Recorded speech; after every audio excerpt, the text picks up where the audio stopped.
I would never betray you. But if there's something you know that I don't, then it is me. Then tell me, I'll throw myself out this window. Don't do that, Thaddeus. What do you want us to do then? Just tell us what to do. Rabbi, we have to do Your brother. Who do you think could even possibly betray this? Especially now. Could it be Thomas? I mean, he's been so angry for so long. You haven't exactly been happy either. Careful. Lazarus' raising did not upset me the way it did Thomas. Because we can't let this tear us apart. He said it has to be someone in this room. Is it you? Is it you? All right. I am the one who brought Peter to Jesus back when he was still Simon. So, yes, and I'm sitting at Jesus' right hand. Something Doesn't he rebuked go. you for asking for. And yet he just asked me to stay close to him. This question of who is the greatest. Foolishness. I've told you this before. Their kings love to exercise their authority and give themselves coveted titles. That cannot be you. And the leader as the one who serves, like I just showed you, by washing your feet. I am giving you so much to understand. And I know it doesn't all make sense to you. Please, just trust in the Father's plan, especially with what is upsetting today. Consider this. I will assign to you, as my Father assigned to me, a kingdom that you may eat and drink at my table, in my kingdom, and sit on thrones judging the 12 tribes of Israel. Speaking of numbers, let's continue our Passover. John, will you begin the Dayenu for us? Do you know? If he had brought us out from Egypt and not carried out judgments against them. It would have been enough.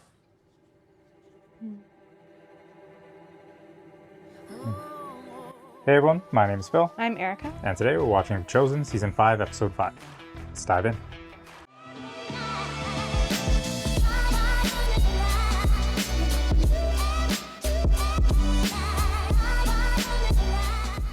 Money is more powerful than words bandied about by radicals. Absolutely. Oh, yeah, of course, I completely agree with you. We all have setbacks.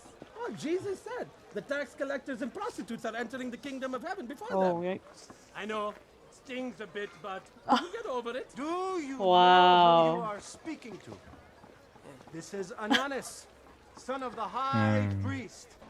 Jesus' comments about the prostitutes entering the kingdom of heaven before us are damning. I'm starting to think you've been stirred up over nothing. We are agents of God. You must remember, we are dealing with mortal beings. They will be driven back to the known, the familiar, tradition. I agree. Jesus' credentials are thin. From what I understand, he's a homeless tradesman. Reality will set back in. Which is... Taxes. Rome is not going to magically disappear because he's a compelling wordsmith. The actions of previous people who claim to be Messiah have led to massacre and loss of loved ones. Ananas! Caiaphas! Oh! Abba wants you and Caiaphas to collaborate. If you can't do that, then stop wasting everyone's time and get out of this house. Sorry for the long walk you've all made through Jerusalem's crowded streets, but I'm afraid you've come here under false pretenses. I've already made the decision to arrest Jesus. And then what? Our law prohibits trials from being held on Shabbat or high holidays. The Passover begins tomorrow night. And, capital trials must last more than one day to allow for purposeful consideration on the part of the judges. You're out of time, Caiaphas. Rabbi, look. Dead. Oh, is this the one? fig tree you cursed withered Oh. overnight. Whoa. Peter, you've seen me walk on water. You're astonished by this? Listen carefully. I know you're confused about why I would curse a fig tree. Have faith. You've heard many of our rabbis talk about moving mountains. Obstacles or impossible situations that get in our way of pursuing or trusting God. Whatever you ask in prayer, believe that you have received it, and it will be yours. You need to understand that as you face mountains the rest of your life, But I didn't just do this to the tree to prove I can do Oh, anything. I see. Why else did I curse this tree? Philip? Wasn't bearing fruit. Yeah, Did not bear exactly. fruit. But as John pointed out yesterday, it wasn't in season anyway. What was I expecting? There were leaves. Very good, Andrew. This tree gave the appearance of fruit, but lacked anything good. Does that remind you of anything? The temple. I destroyed the marketplace in the temple and cursed the leaders there for the same reason as this tree. John, tell me, from the moment the fig tree's branches become tender and the first buds appear, what does it tell you about seasons? That summit is about to arrive. I've told Peter and John and Big James and Andrew this already. But now I say to all of you as well, because I want you to be ready and to prepare yourselves. Something else must happen, which I have told you before. Multiple And yet you times. seem unwilling, unable, or not sober enough to absorb. As you all know, the Passover begins tomorrow at sunset. And on the first day of the Passover, the Son of Man will be delivered up to be crucified. Well, What does that mean? Just crucified. Delivered She said crucified. Right? Crucified. If I have to die myself, I won't let it happen. We'll take your place. You're the Messiah. You can prevent whatever you want. There can be no executions during high holy days. It would be illegal. Scroll galore.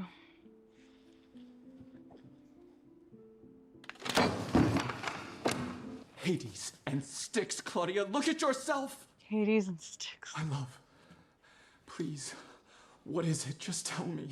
We have to leave. What? Now. Pontius, let's leave the city and never come back. A city is not the thing causing your indisposition. It doesn't work that way. It's not the city. It's what then? I am the governor of Jerusalem! We cannot return to Caesarea Maritima during this momentous week for reasons that we both know. Well, I'm not the governor. No, I take it back. I take it back. I can't leave you behind. Who knows what you might do to him? Oh. Is there much written about this relationship? In the Bible? No. Maybe other texts? At this very moment, the Pharisees are plotting to arrest Jesus of Nazareth. They what? That's absurd. How do you know that?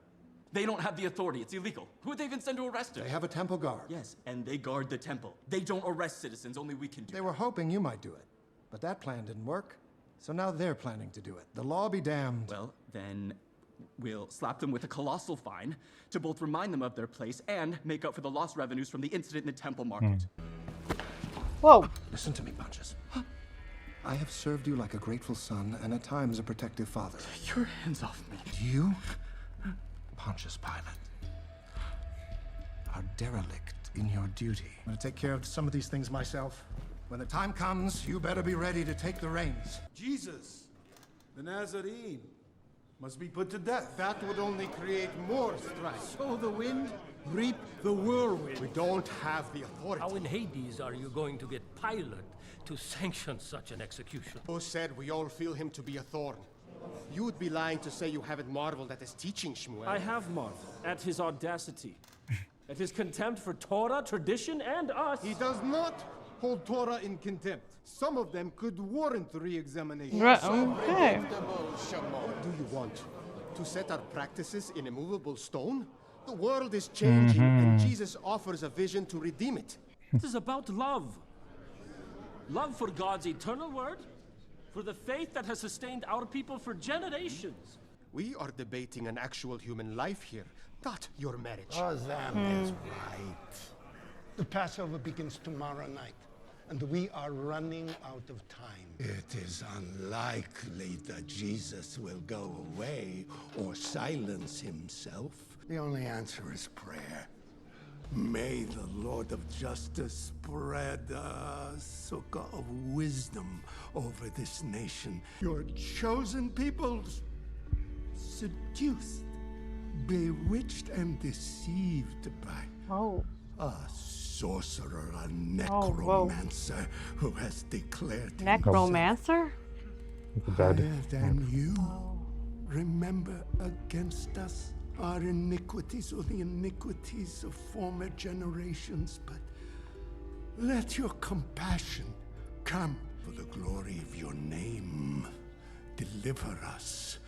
Send us wisdom, guidance, aid, and revelation.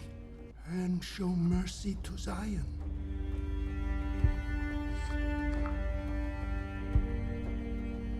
Blessed be our God. Blessed be our Lord. Blessed be our King.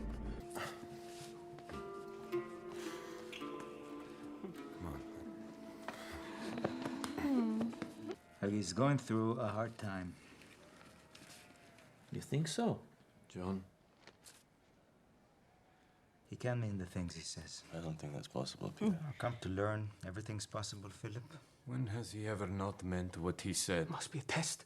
Or it is a forewarning, so we can prepare to rescue him. He didn't ask for that, Z. I can't believe this is happening. Nothing is happening. Peter, are you blind? Deaf? Things are happening, and if any of you had been paying close attention, it would not have come as a sudden shock. How dare you accuse us of not paying attention? You're all acting as if he's never intimated, hinted, or even said these things to us outright. He was testing us to see if we would still believe. Andrew, I love you, but that is the dumbest thing I've ever heard come out of your mouth. And we went through puberty together. Everyone! As a thought experiment, what if we take him at his word? That it's not a test. It's not a metaphorical language. It's straightforward, literal information. Then we've all been deceived.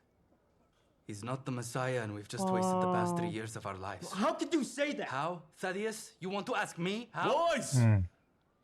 Don't do this. He often speaks in parables. Delivered up to be crucified. Does not sound like a parable to me. He came right after he told us to move mountains based on a fig tree he cursed to represent the temple. Fair point. Suppose Thomas is right. The prediction is literal. And he is not only delivered up, but consequently crucified. And we have our answer. And we can go on looking for the real Messiah. Judas? What are you saying? That's what's with you! Hear me out. Listen.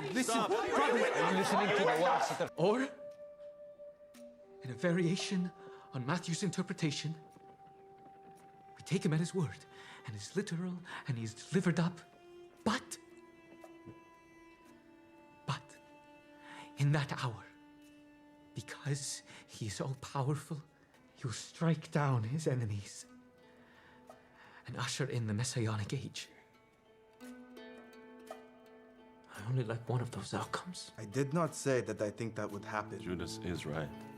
I will not accept having wasted the past 3 years of my life. There is no way. What will you accept, Z? Brothers, this is pointless. Pointless? Look, regardless... Little James, pointless! Regardless of what's going on. We have to be on the same page.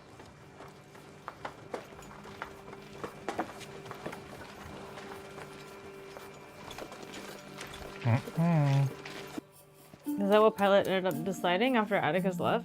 I don't think Pilate decided anything. Atticus is like, I gotta do it myself.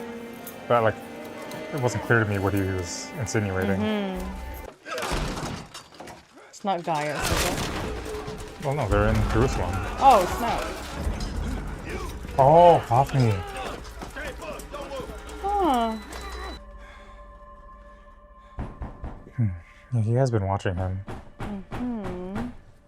It is past the visiting hours, and the high priest is having dinner with his wife. He will want to hear this. I'd be happy to take down a message for you and give it to him after. It's about Jesus of Nazareth, his whereabouts. You prayed today in the assembly that God should send us help, aid, and answers that we so desperately seek. I believe your prayer, our prayer, may have been answered. Judas? May have. I know someone who, with almost complete certainty, would be able to give us the whereabouts of Jesus, an asset, if you will.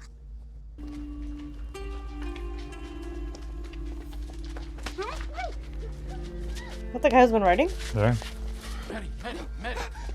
Listen carefully, Mary of Magdala. As long as you don't fight, you will not be harmed. Just trust me. What do you want? Reuben. Help somebody! No, please, don't. We are here to help you. I cannot tell you anything more, but you will soon have answers. Gonna cover Would you her. agree things are getting quite tense and dangerous in the city at the moment? Now I'm going to put this over your head and put you in that cart. Whoa! I know it's scary. Whoa! It's for everyone's safety, including yours. Gotta give me more than that. Please. There is one other thing, Your Honor. He needs money. Obtaining the information from the asset may require some... I think we can handle that. Oh. Oh, probably payment. Yeah, money.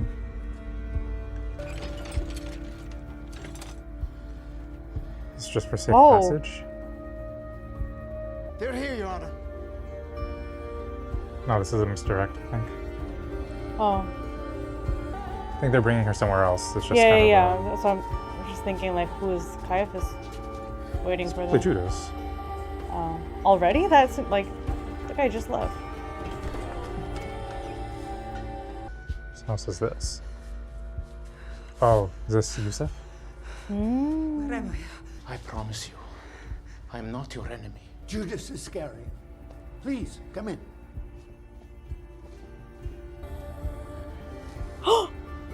Oh my gosh! Nico? Okay. Right. Aww. I guess that's why he has to hide. People can't know he's here. Why not? He's part of the Sanhedrin. I know, but maybe he wants to be there in secret. Not much good. Because there'll probably be a lot of. Short episode. I know that was short.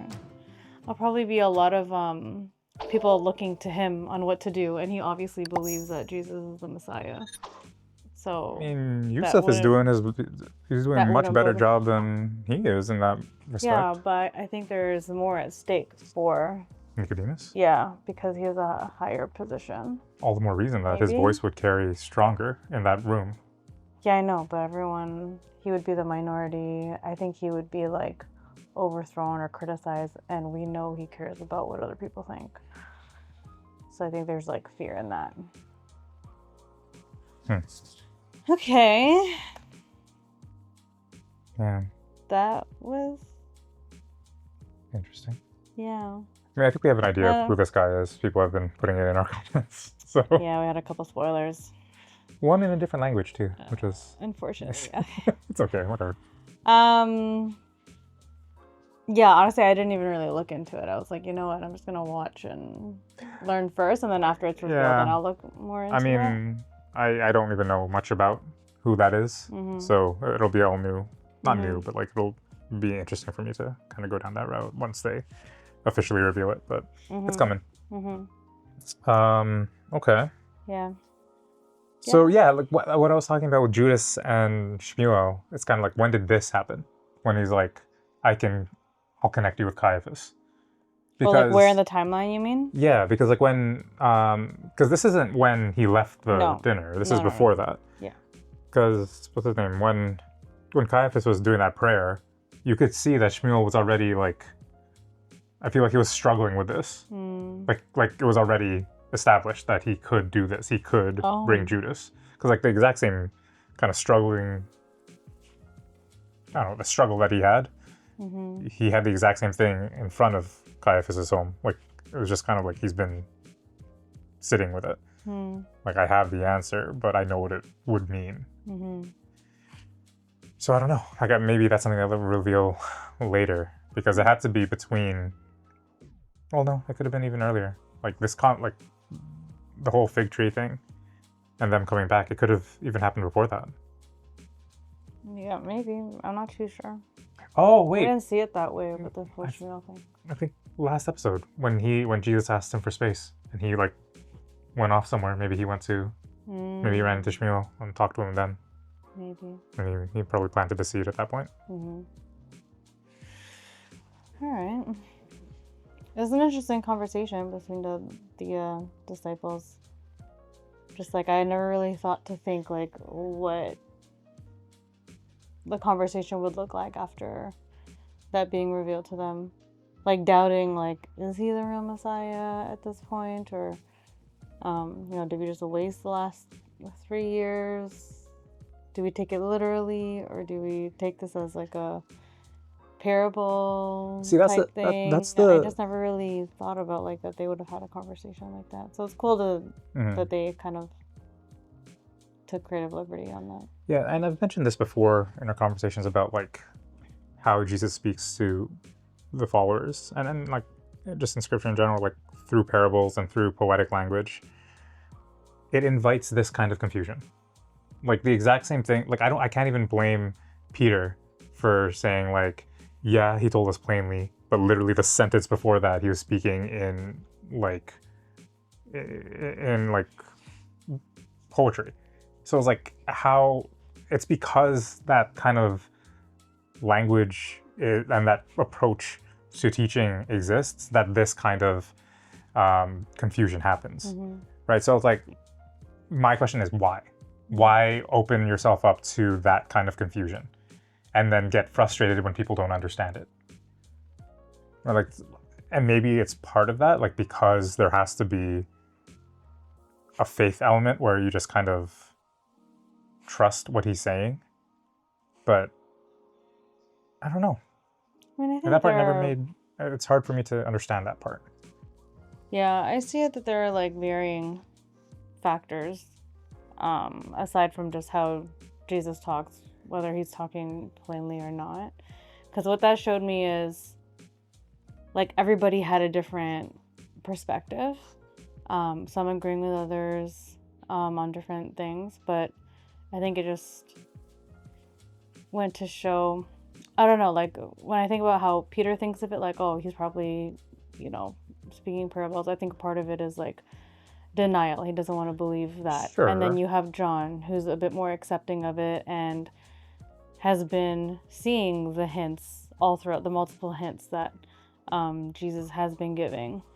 And then other people maybe just didn't realize, like, oh yeah, he did allude to that how many weeks ago, and they're just starting to put the pieces together. And then you have Judas. We know what his viewpoint is, and then putting that out there that maybe he's not the actual Messiah.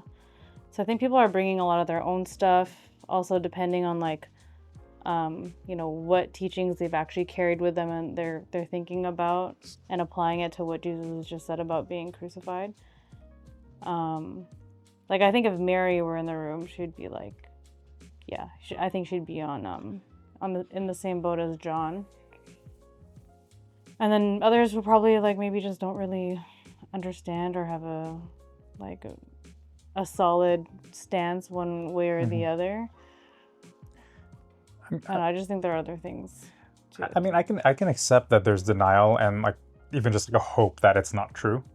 Like all of that I can accept, but if you are consistent with your communication and you're just plain the entire way through, it doesn't invite this kind of ambiguity, or at least there shouldn't be as much of it, because there's so much debate about what's literal and what isn't, especially when you're dealing with something that is completely unheard, like you've never experienced it in your life before. But like if he speaks plainly, even about miracles that are about to happen and then happen, doesn't that strengthen your faith even more? Like, doesn't it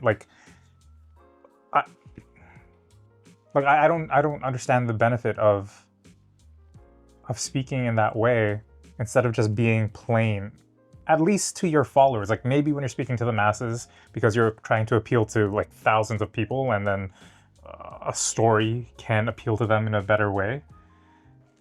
Why not like always speak plainly? Because like, yeah, they're bringing their own things, but they have to do it. They have to interpret it because he's not always speaking directly. Yeah, I think there are things that can be communicated metaphorically that can't be communicated plainly.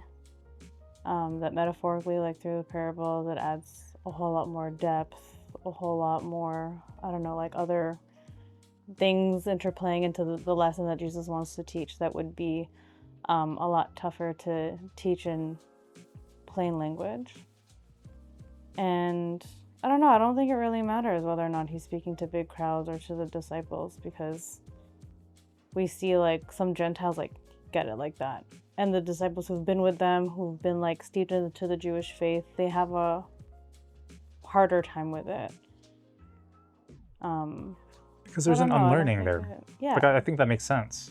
Yeah. So what I'm saying is like, I think it's important too for them to have the parables, the metaphorical teachings, just as Jesus has taught them previously. He's done both. Like when it comes to his, But that's my issue with it. Like, that's why I think doing both is what causes this kind of confusion. Even if he says like I am, like if he has said it plainly, like I'm going to die, I'm going to be crucified, I'm going to be given up, and I'm more and more understanding why they're not believing it, because it's like, yeah, we can be understanding. I can understand it too. But I think the thing too that gets them like all confused is like when they talk to each other and not to Jesus. But even when they talk to like, Jesus, that's very true to. But even when they talk to Jesus, instead of talking plain, like the lesson that he was telling about the fig tree, and how that was an analogy for what he did in the market. Why not say why you did what you did in the market? Why not just say that? And then if they don't understand it, then they're like, oh, okay, think about this fig tree. Like, use that afterwards instead of leading with that metaphor. I feel like it's just, I don't know. It opens it up to so much confusion. I mean, maybe it's intentional, but yeah. I mean, like, also that's from your perspective, right? Like, that's how you think. That's how you prefer to receive teachings, and not everybody thinks that way. So maybe the way that Jesus does it also appeals to other people. Maybe the ways that he's taught other things appeal to you. Like some of the things that Jesus, like, I feel like he's taught in like a lot of different ways to kind of help people receive it and understand things. You're speaking from like an eternal lens, like knowing that other people in other walks of life are going to read this generations down the line. Generations, not only like, yeah, sure, eternally, but also like humanly. Like Jesus knows that like this is an incredibly diverse world that we live in. And so I think that's like a huge feat to achieve by teaching the whole earth about the kingdom of God and what that means and what the gospel is. Like, that's a huge feat that the Bible could be translated in so many different translations to reach every part of the globe. And for people to be receiving Jesus all over the globe, like I think that's what he's thinking about. Yeah. And so, yeah, and I think everybody is always gonna, that's why we study the word. That's why we study Jesus. Like, oh, what did he mean by this? Like, it may not make sense to you. It might make sense to somebody else right away. Same for like all the other lessons. And that's the importance of putting in the effort, reading the word, being in community, reading different translations, talking to your pastor, seeking, I understand that, but like, I feel like that's still not, and I don't think we're going to get to the explanation of why, obviously, but like what I'm saying is that like, I just, especially with the perspective that it's going to be translated across the world. Mm-hmm. Speaking in parables that are very regional, like if you do have like this eternal perspective of it, speaking in parables and in poetic language that is very specific to a certain region means that when you do study it, you have to take the next step of understanding the context and applying it to that instead of... Yeah, always, yeah. Sure, but if he speaks in the kingdom of heaven is this, it is X, Y, and Z, because he does say what it is, but he needs the story around it, where I feel like that's much more translatable because you don't need the cultural context every single time to translate it to somebody else. Because eventually they get to that message, but they need to understand the cultural part of it first. So I feel like that's still like, yeah, it's beautiful that it can do that, but it still doesn't help me understand why you don't just communicate straightforward every single time, because I feel like that straightforward communication is much easier for people to understand in other languages, in other contexts, in other walks of life, as opposed to, okay, now you have to put it in the Jewish context and then in the historical context and what's happening with Rome and all of that kind of stuff. You know what I'm saying? Like, I agree that it's an important thing to do now. Mm-hmm. But I just don't understand why. Why not just say it? I don't know. I think it's more complicated than that, because since Jesus is Jewish, there's so much of his teachings that stem from the Torah. And first and foremost, he was trying to save his own people. Mm-hmm. It's like that was the start of his ministry, and then he wanted to reach the Gentiles. So maybe it also has to do with like the timing and when teachings, like that's also important too, is like who is he teaching to? Like there's a reason why he speaks in maybe like certain parables, referencing certain texts in the Old Testament, depending on who he's speaking to. The same goes for Paul in the New Testament, and like that's why it's so important to know like who is he actually preaching to, what church, what was happening in the church at that time. Yeah, I don't know. I just don't think it's that simple, because there is so much cultural context. There is so much. But you can relay cultural context without speaking in that type of language. You can be like, this is what's happening in Rome. This is what Torah says. And knowing those things together, this is what I'm telling you to do. Mm-hmm. Instead, it's translated into a metaphor. I mean, it sounds like you're talking about like one kind of teaching. No. Are we talking about Jesus' teachings in general, or are you talking about just the crucifixion? No, in general. In general. Oh, okay. Like, because it's because, like, so, like, the entire point of this is that, like, the disciples, those closest to him, those receiving the most teaching at this time, are still confused about what he means. And I feel like there's also, like, this feeling that Jesus is disappointed or sad that they're not getting it. But it's part of how it's delivered. Yeah, it's part of how it's delivered also, because we're so human, and also hindsight is 2020. I don't know, I know that there have been many times in my life where I'm like learning. I'm like, oh, okay, God, I don't really know why like you're doing this or why you're telling me to go in this direction. And it's only maybe like months or years later down the line, I'm like, oh, okay, I understand now.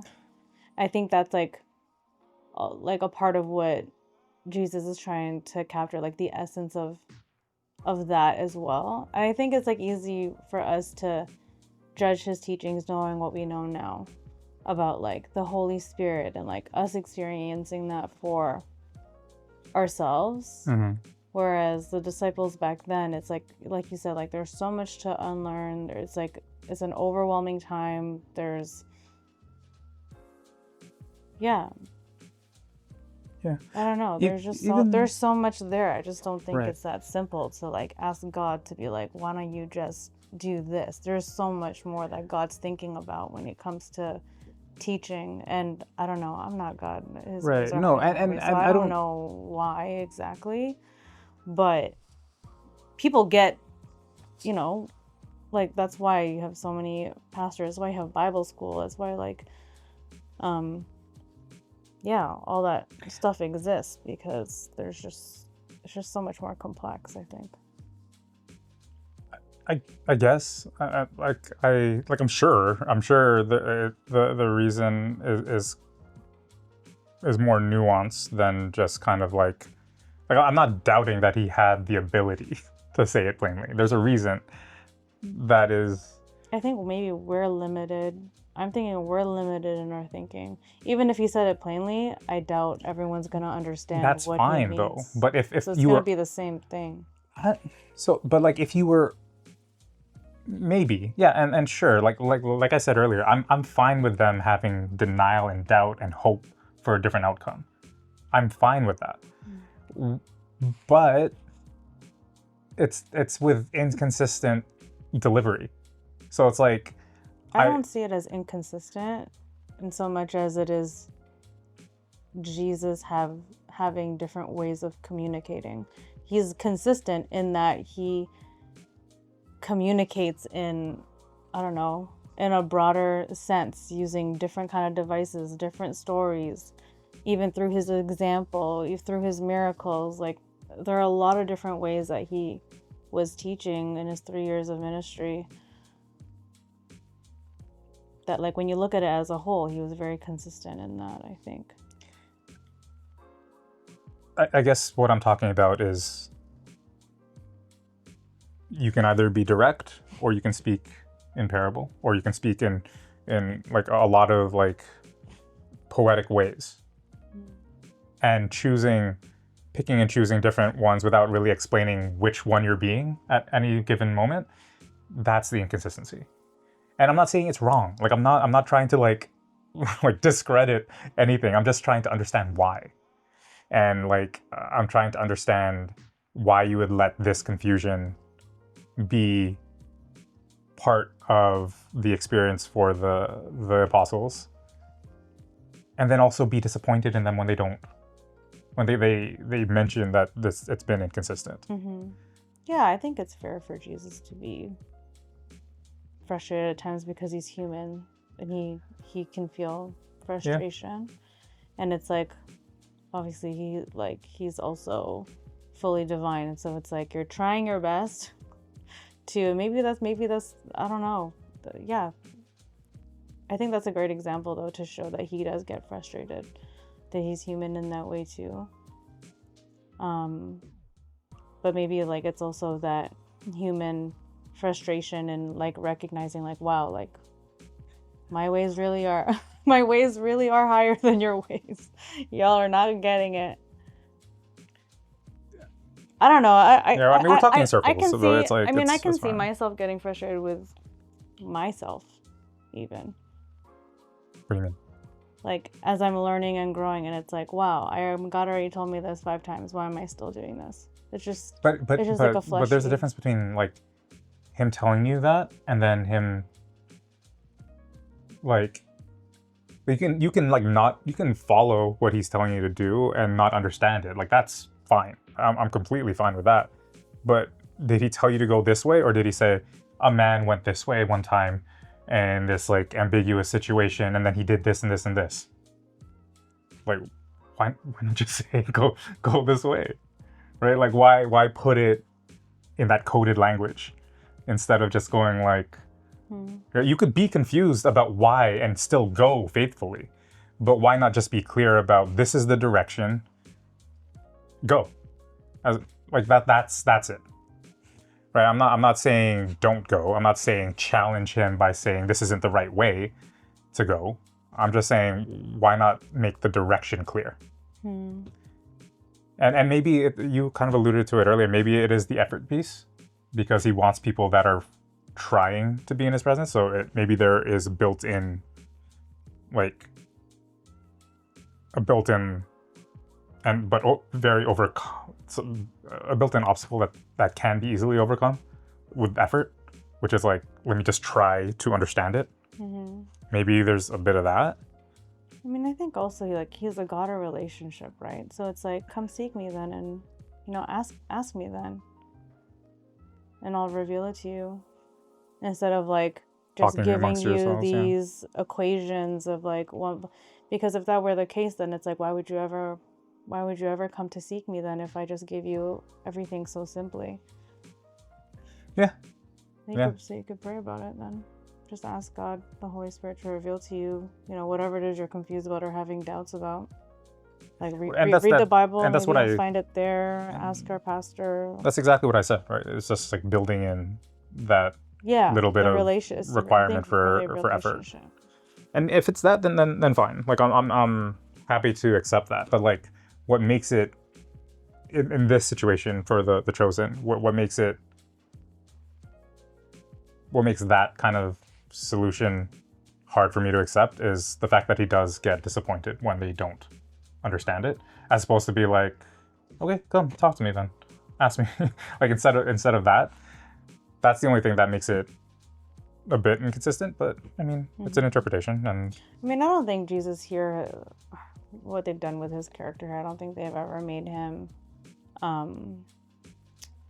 like not welcoming to like people coming to ask him questions. Like the ones who have come, he's like, yeah, like talk to me. What's that? Yeah, that's fair. So, and some people have, and some people haven't, and I think that's like super relatable, right? Is like sometimes we'll be like, oh, like this, that, and then it's like, did you pray about it? It's like, no. Did you go to God about it? No. I'm guilty in this. So I think a part of that is like, yeah, super relatable too, or like even like within a small group and you're trying to figure things out. It's like you're trying to piece things together. Oh, did he mean this? Did he mean that? And like, and we've alluded to like in previous seasons being like, whoa, like this really reminds me of our small group, or like our experiences in small groups, where, you know, we're talking about like life things and like whatever, Jesus, scripture, and it's just like so relatable. And I think that's like a part of it too. Like when you're in community, sometimes it looks like this too.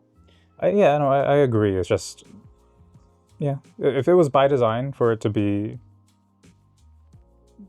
misinterpreted sometimes, so that there would be effort to truly understand it, then I can accept and appreciate that.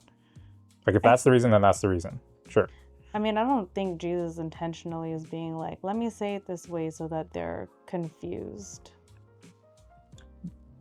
But you know maybe them, like and you know that that could happen if I don't say it. Like, you know what I mean? Like you know that they're going to be confused. You're God. Like you know that they're going to be confused about this. Sure. So why not remove all of the possibility of people misinterpreting it?